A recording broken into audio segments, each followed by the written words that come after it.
अगर आपके अंदर ईमानदारी है तो जिंदगी में आप करोड़ों लोगों से बेहतरीन हो। जय हिंद दोस्तों, मैं एनएस मोटिवेशनल लेकर आया हूँ आज बहुत ही बेहतरीन मोटिवेशनल स्टोरी। दोस्तों, एक बार एक राजा था। राजा चाहता था उसकी प्रजा की ईमानदारी चेक करना। वो जानना चाहता था कि उसकी प्रजा कितनी ईमानदार है और कितनी मेहनती। तो दोस्तों, राजा ने क्या किया, एक बड़ा सा पत्थर जहां आम जनता निकलती थी उसके बीच में रखवा दिया अंधेरे में, और राजा छुप गया। जैसे ही सुबह हुई, लोगों का आना जाना शुरू हो गया और राजा सब देख रहा है, कौन आ रहा है कौन जा रहा है।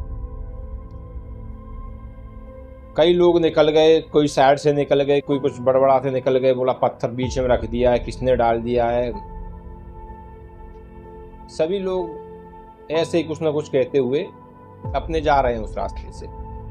काफी समय हो गया, राजा ने सोचा ये हो क्या रहा है, मेरे राज्य में ऐसा कोई अभी तक नहीं आया। मुझे काफी समय हो गया है कि जो मैं चाहता हूं, जिस लिए आया हूं, वो काम हो सके। राजा निराश होता जा रहा था जैसे वक्त निकलता जा रहा था। थोड़ी देर बाद राजा के सैनिक उस रास्ते से निकल रहे थे। राजा ने सोचा ये अब जरूर इस पत्थर को साइड में रख देंगे, लेकिन उल्टा ही हुआ। राजा के सैनिक निकल गए और राजा को गालियां देते हुए निकले।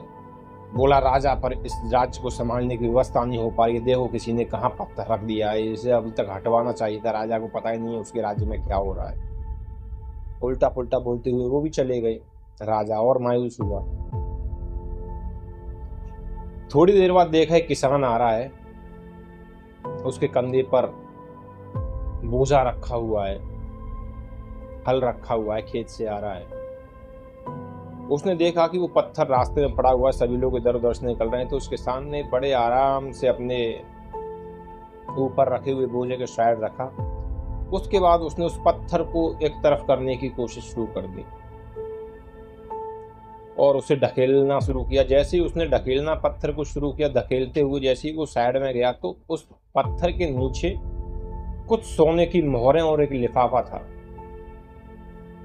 उसने उन मोहरों को उठाया, उससे पहले उस लिफाफे को लिया और उस पर लिखा था कि ये मोहरें आपकी मेहनत और ईमानदारी की हैं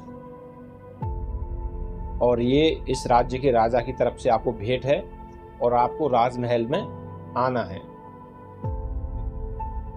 उसने वहां से मोहरें ली, लिफाफा लिया और वहां से चला गया।